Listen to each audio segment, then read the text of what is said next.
ನಿಮ್ಮ ಮನೆಯಲ್ಲಿ ಸ್ಕೂಲಿಗೆ ಕಳಿಸ್ತಿರುವಂಥ ಮಕ್ಕಳಿದ್ರೆ ಈ ವಿಷಯದ ಬಗ್ಗೆ ಡೆಫಿನೆಟ್ಲಿ ಗಮನ ಕೊಡಿ. ಏಕೆಂದರೆ ರೀಸೆಂಟಾಗಿ ತುಂಬ ಜನ ಮಕ್ಕಳು ಒಮಿಟಿಂಗ್ ಸೆನ್ಸೇಷನ್ ಆಗ್ತಿದೆ, ಹೊಟ್ಟೆ ನೋವಿದೆ ಅಂತ ಬರ್ತಿದ್ದಾರೆ.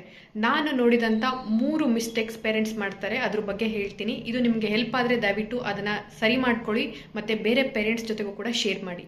ನಂಬರ್ 1, ಮಕ್ಕಳು ಅರ್ಜೆಂಟಾಗಿ ಬ್ರೇಕ್ಫಾಸ್ಟ್ ಮಾಡಲ್ಲ ಅಂತೇಳಿ ಟೀ ಬಿಸ್ಕೆಟ್, ಕಾಫಿ ಬಿಸ್ಕೆಟ್ ಅಥವಾ ಬ್ರೆಡ್ ಈ ರೀತಿ ಮೈದಾ ಕಂಟೆಂಟ್ ಇರುವಂತಹ ಫುಡ್ಸನ್ನು ಆಫರ್ ಮಾಡಿದರೆ ಮಕ್ಕಳಿಗೆ ಇದು ಇಂಡೈಜೆಷನ್ ಉಂಟು ಮಾಡುತ್ತೆ ಮತ್ತು ಮಕ್ಕಳಿಗೆ ಇದು ಹೊಟ್ಟೆ ನೋವು ಉಂಟು ಮಾಡುತ್ತೆ. ಎರಡನೇದು, ಮಕ್ಕಳು ಮೇ ಬಿ ಬ್ಯುಸಿ ಶೆಡ್ಯೂಲ್ ಇರುವಂಥ ಮನೆಗಳಲ್ಲಿ ಬೆಳಿಗ್ಗೆ ಅವಸರಕ್ಕೆ ಚಿತ್ರಾನ್ನನೋ ಅಥವಾ ಮಂಡಕ್ಕಿ ತಿಂಡಿ ಎಸ್ಪೆಷಲಿ ಮತ್ತು ಅವಲಕ್ಕಿ ತಿಂಡಿ ಮತ್ತು ಜಾಸ್ತಿ ಎಣ್ಣೆ ಹಾಕಿರುವ ತಿಂಡಿಗಳನ್ನು ಮಕ್ಕಳಿಗೆ ಪ್ಯಾಕ್ ಮಾಡಿ ಕಳಿಸೋದು ಅಥವಾ ಬೆಳಗ್ಗೆನೂ ಕೂಡ ಅದೇ ತಿನ್ನಿಸಿ ಕಳಿಸೋದ್ರಿಂದ ಮಕ್ಕಳಿಗೆ ಗ್ಯಾಸ್ಟ್ರೈಟಿಸ್ ಆಗುತ್ತೆ. ಇದರಿಂದ ಅವರಿಗೆ ವಾಮಿಟಿಂಗ್ ಸೆನ್ಸೇಷನ್ ಆಗುತ್ತೆ ಮತ್ತು ಹೊಟ್ಟೆ ನೋವು ಕೂಡ ಬರುತ್ತೆ.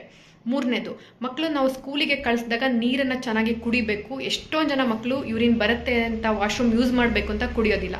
ಸೊ ನೀವು ಕಳಿಸ್ತಿರುವಂಥ ಶಾಲೆಗಳಲ್ಲಿ ವಾಶ್ರೂಮ್ ಫೆಸಿಲಿಟಿ ಹೇಗಿದೆ, ಮಕ್ಕಳು ನೀರು ಕುಡಿತಿದ್ದಾರಾ, ಅದೊಂದು ಬಗ್ಗೆನೂ ಗಮನ ಕೊಡೋದು ತುಂಬ ಇಂಪಾರ್ಟೆಂಟ್ ಆಗಿರುತ್ತೆ. So thanks for watching. Happy parenting.